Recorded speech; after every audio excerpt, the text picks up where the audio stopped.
Rakshabandhan special अशी आपण झटपट अशी बर्फी बनवली बघा. अजिबात वेळ लागत नाही. 2 कलर वापरलेले आहेत बघा याच्यामध्ये. डबल लेयरची बर्फी बनवली.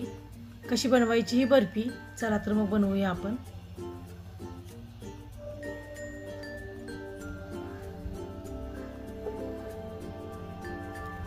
नमस्कार, अन्नपूर्णा किचनमध्ये आपलं स्वागत आहे. आज आपण बनवतोय बर्फी. रक्षाबंधन स्पेशल अशी आपण बर्फी बनवतोय बघा. त्याच्यासाठी बघा प्रमाण मी काय घेतलं इथं. 1 वाटी गच्च भरून डेसिकेटेड कोकोनट घेतला. हा बाजारामध्ये आरामात मिळतो बघा. सगळं समप्रमाणात घेतलेलं आहे मी. मिल्क पावडरसुद्धा 1 वाटी घेतली आणि साखर फक्त मी अर्धी वाटी वापर करणार आहे, कारण मिल्क पावडर बघा बऱ्यापैकी गोड असते.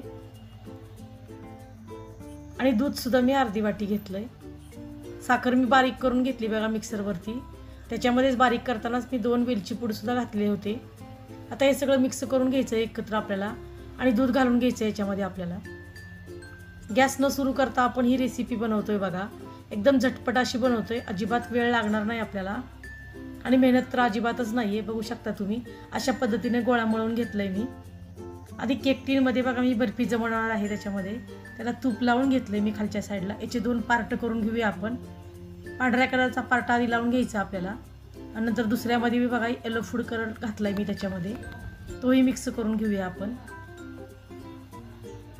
आता केक टीनच्या वरती बघा खाली पांढरी ठेवली आणि वरच्या साईडला मी पिवळा कलर लावून घेतला आहे. तोही मस्तपैकी सेट करून घेऊया आपण. आता व्यवस्थित असं करून घेऊया, आकार देऊन घेऊया त्याला आणि सेट करण्यासाठी 2 ते 3 तास आपण ठेवून देऊया बाजूला.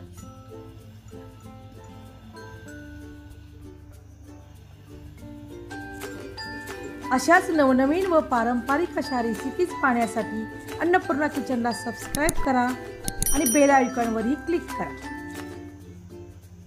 2 तास ठेवली ती बघा मी. बऱ्यापैकी सेट झाली बर्फी. तुम्ही रात्रभर जरी ठेवून दिली तरी सुद्धा चालेल. फक्त फ्रीजमध्ये ठेवायची नाही, ही बाहेरच ठेवायची. आता आपण कट करून घेऊया.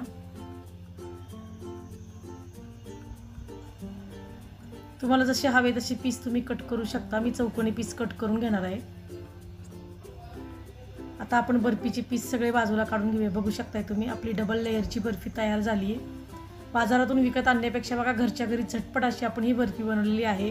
अजिबात वेळ लागत नाही. टेस्ट मात्र तीच येते जी बिकानेरमध्ये मिळते, तशीच टेस्ट येते बघा ह्याला. एक तुम्हाला तोडूनही दाखवते मी जवळून सुद्धा. बघू शकता तुम्ही किती सॉफ्ट आपली बर्फी बनली आहे आणि झटपट अशी आपली ही बर्फी तयार झालेली आहे. तर आवडली का तुम्हाला ही माझी आजची रेसिपी? जर आवडली असेल तर लाईक करा, शेअर करा आणि सबस्क्राईब करा.